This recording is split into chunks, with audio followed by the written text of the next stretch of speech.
அவங்க முன்னாடியே திட்டமாக அறிவிச்சதையே செயல்படுத்தாததுனால அவங்க மறந்துட்டாங்க.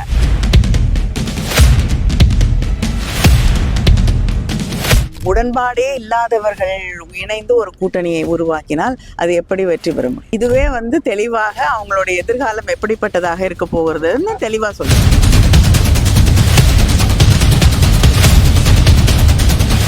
தேர்தல் வருதுங்க, வருவாருங்க, நிறைய தடவை வருவாரு.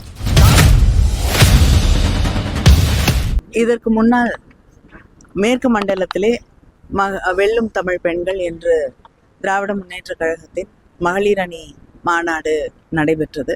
மிக வெற்றிகரமாக அந்த மாநாடு நடைபெற்று பெண்களுடைய ஆதரவு யார் பக்கம் இருக்கிறது என்பதை எல்லோருக்கும் மிக தெளிவாக எடுத்து சொல்லக்கூடிய அளவுக்கு வெற்றிகரமான மாநாடாக அந்த மாநாடு அமைந்திருந்தது. அதையொட்டி இன்று இந்த தஞ்சை, கடலூர் போன்ற பகுதிகளில் திருச்சி மாவட்டங்களில் இருக்கக்கூடிய 15 மாவட்டங்கள் உள்ளடக்கிய டெல்டா பகுதியை சார்ந்த மாவட்டங்களில் இருக்கக்கூடிய மகளிர் அணி சகோதரிகளுக்காக இந்த பகுதியிலே ஒரு மகளிர் அணி மாநாடு நடத்த இருக்கிறோம். நம்முடைய முதலமைச்சர் அவர்கள் அந்த மாநாட்டிலே கலந்து கொள்ள இருக்கிறார்கள். நிச்சயமாக தமிழ்நாடு முழுவதும் பெண்கள் திராவிட முன்னேற்ற கழகத்தை சார்ந்து இருக்கிறார்கள். அவர்களுக்கு திராவிட முன்னேற்ற கழகம் மறுபடியும் வெற்றி பெற வேண்டும் என்பதிலே அவர்கள் உறுதியாக இருக்கிறார்கள் என்பதை எடுத்து சொல்லக்கூடிய மாநாடாக இந்த மாநாடும் நிச்சயமாக அமையும் என்று நான் நம்புகிறேன். ஏறத்தாழ 1,25,000 மகளிருக்கு மேல் இந்த மாநாட்டிலே கலந்து கொள்வார்கள் என்று எதிர்பார்க்கிறோம். அதிமுக தேர்தல் அறிக்கை எப்படி பார்க்கிறீங்க? இல்லைங்க, தேர்தல் அறிக்கை இல்லை, சில அறிவிப்புகள் வெளியிடப்பட்டிருக்கிறது. சில அறிவிப்புகள் நான் முன்னாடியே சொல்லியிருக்கேன். அவங்க முன்னாடியே திட்டமாக அறிவிச்சதையே செயல்படுத்தாததுனால அவங்க மறந்துட்டாங்க. ஸ்கூட்டி கொடுக்குற திட்டம்லாம் பிரதமரை அழைத்து அவங்க அதை ஒரு திட்டமாக அறிவித்தார்கள்.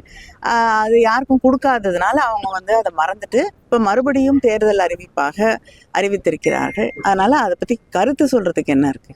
நம்ம இப்ப பியூஷ் கோயல் இப்ப தற்போது ஆலோசனை பண்ணிக்கிட்டு இருக்காங்க. எங்களோட கூட்டணி தற்போது வலுப்பெற்று இருக்கு அப்படின்ற மாதிரி அதிமுக சார்பில் சொல்லிட்டு இருக்காங்க. அதை பத்தி எங்களுடைய கூட்டணி மக்களோடு இருக்கக்கூடிய கூட்டணி. முதலமைச்சர் அவர்கள் இத்தனை ஆண்டுகளாக மக்களுக்காக செய்திருக்கக்கூடிய சாதனைகளை உணர்ந்த கூட்டணி. அதனால இந்த கூட்டணி நிச்சயமாக வெற்றி பெறும். அவங்க யாரை சேர்த்தாலும் உடன்பாடே இல்லாதவர்கள் இணைந்து ஒரு கூட்டணியை உருவாக்கினால் அது எப்படி வெற்றி பெற முடியும்? மேடம், இன்னைக்கு அந்த பிஎஸ் ஸ்கூல் கூட்டணி சார்பாக எல்லா தலைவரும் சந்திக்கிற ஜி.கே. வாசன், பாமக தலைவர்லாம். ஆனா அதுல அதிமுக தலைவர்னு சொல்லக்கூடிய எடப்பாடி எந்த கூட்டத்திலுமே அவங்க அழைக்கலையே. அது நீங்க எடப்பாடி கிட்ட கேட்க வேண்டிய கேள்வி. அவர் தான் அதுக்கு பதில் சொல்ல முடியும். அந்த கூட்டணியில இருக்கக்கூடியவர்கள் தான் ஏன் நாங்க தொடர்ந்து சொல்லி கொண்டிருக்கிறோம். இன்னும் கொஞ்ச நாள்ல அதிமுக பத்திரமாக இருக்க வேண்டும் அப்படிங்கிற கவலை தான் எங்களுக்கு எல்லாருக்குமே இருக்கு. அதனால இதுவே தெளிவாக அவங்களுடைய எதிர்காலம் எப்படிப்பட்டதாக இருக்க போகிறதுன்னு தெளிவா சொல்லு. பிரதமர் நாளைக்கு தமிழகம் வராரு, எப்படி பாக்குறீங்க? அடிக்கடி ஒரு தமிழகத்துக்கு வராரு. தேர்தல் வருதுங்க, வருவாருங்க, நிறைய தடவை வருவாரு.